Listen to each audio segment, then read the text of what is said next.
Hi, I'm Kerry Adams. I'm a graduate student at Liberty University's Behavioral Health Sciences Counseling Department with a concentration in marriage and family. And this video is a culminating project for Human Services Counseling Overview 508 Interpersonal Communications class. Next slide. Communication is the continuous collaboration of making meaning out of verbal and nonverbal cues that we receive from people.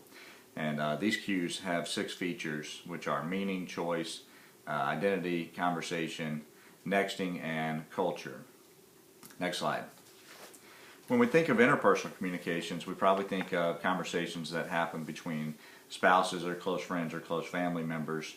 And while the relationship between the people communicating, it does affect it to a certain degree, but the important thing is that interpersonal communication can happen between all encounters. And this type of communication happens when we maximize the presence of the personal and realize the qualities that are being presented by the person. These qualities include their uniqueness, their reflectiveness, their responsiveness, their addressability, and their unmeasurability. It's important for us to realize that we bring these things to the conversation and the other person brings these to the conversation as well. So we can't try to fit them into a box of our way of thinking, but just really recognize the presence of their personal and these 5 things that are present in that conversation. Next slide. I'd like to walk you through some of what I've learned over the course of this class, and to do that I would like to start out with just a brief introduction of who I am so you have a better understanding of my communication style. Then I'll identify my overarching goal for you, and then look at my behavioral blend, my personal behavioral blend, and how that affects my communications both positively and negatively. Then we'll look at some barriers to communication and some noise pollution and how we can overcome those. And then lastly, we'll look at my action plan of how I intend to use these things that I've learned to make my goal become a reality in my communication.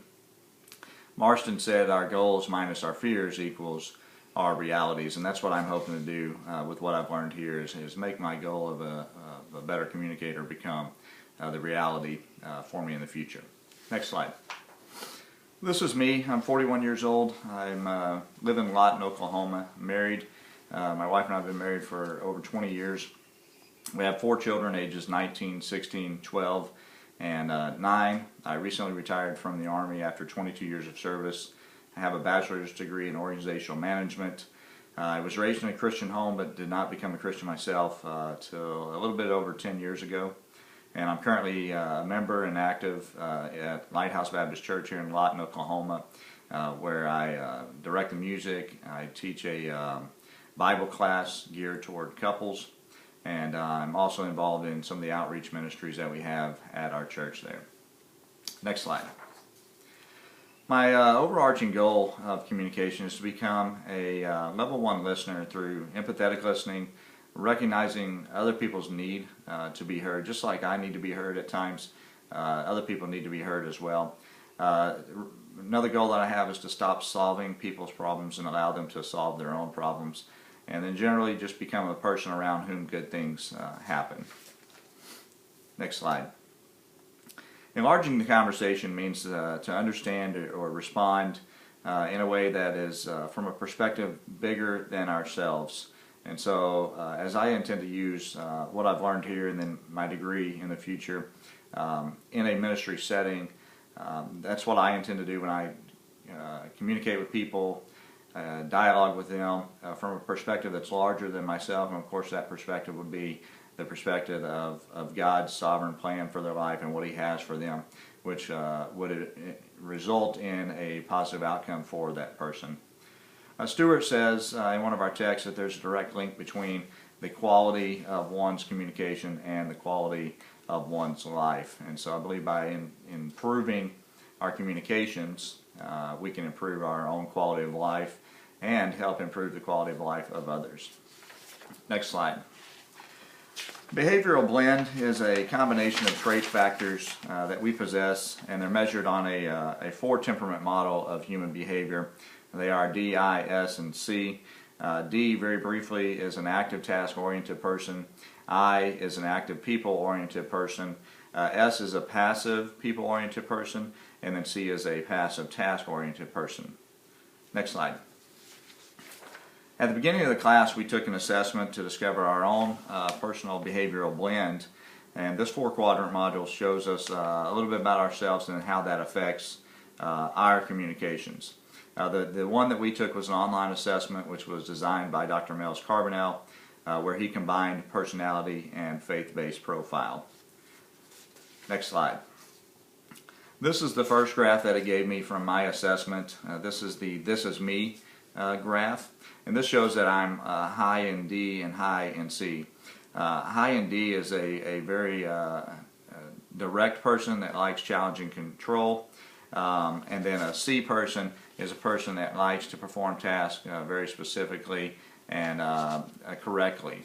Some of the positives to a high DC person are that they are good at completing tasks in a timely manner and getting them done right. They are viewed as a confident and competent leader by others, and then therefore they provide a security blanket for those others around them. So people tend to want to be next to them or around them. However, they're not very good at building relationships. They don't consider people's emotions because they're both active and passive task-oriented people. And they don't handle conflict well. So those are some of the downfalls of the high DC person, which was my first graph, which was "This is me" of my behavioral blend. Next slide.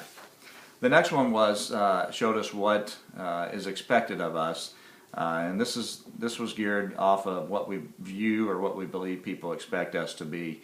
And so on this one, my traits came out to be a high D and a high I. Again, a high D is a active task-oriented person. High I, though, is an active people-oriented person. So where a D personality likes to be in charge and direct and have the authority, the I person likes to inspire people and convey a vision and get other people on board to accomplish the task. Some of the positives of this are that they're dynamic, they're determined, but they also like to influence others, and they're optimistic.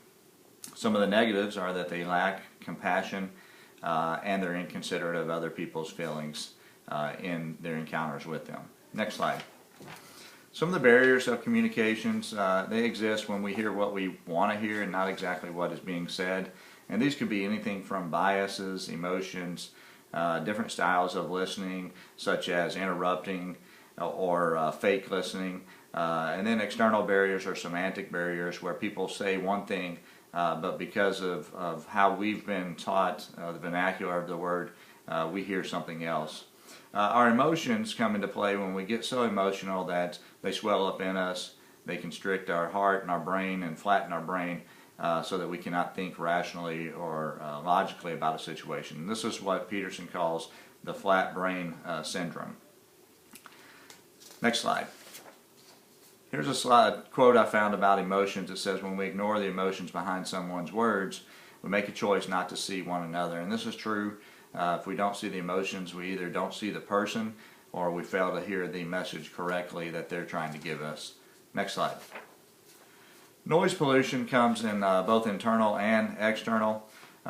These could be anything from personal beliefs, thoughts, emotions, volume, tones, or the temperature of the room or on traffic going by. Some of these include things like time lag. As we did our readings, we found out that the brain can process up to about 500 words a minute, but most people speak at about 125 words per minute. So there's a lag there, and our tendency is to start to daydream or plan our rebuttal or think about what else we need to do that day, or just think about somebody else that we may be wanting to talk to. And so these are definitely barriers and some noise pollution that we have to deal with. Next slide.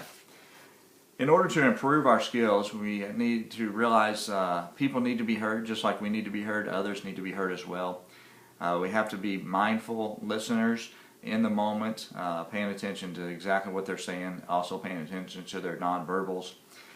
Refuse to use stock phrases. Somebody may come to you with a burden or something and share it with you, but instead of hearing them empathetically, sometimes we'll use a stock phrase like, well, it can't be that bad. And so we have to refuse to use those and then hold our rebuttals or our solutions to their problems and allow them to come up with their solutions on their own. Alan said that about 35% of our communication comes from words, and the rest of it comes from body language or nonverbals. Next slide. My plan of action in order to become a better level 1 listener that is an empathetic listener is to realize that I need to listen in the moment, be mindful of them, but then to make meaning together. So this specifically would relate to my personal family relations, making that meaning together, allowing the other person's what they say to shape what I'm going to say, and then together mold that conversation instead of coming in with preconceived ideas about how I want that conversation to go. Another thing that I would like to do is not own people's problems, like I've already stated, and then also be open with others. Openness equals our self-awareness, our self-approval, and trust. And so in communication, those things are very important, but if we start off with openness with others, then it creates that self-awareness in us and them. It creates that self-approval in both parties, and it also creates that trust so that they'll be open with us as well.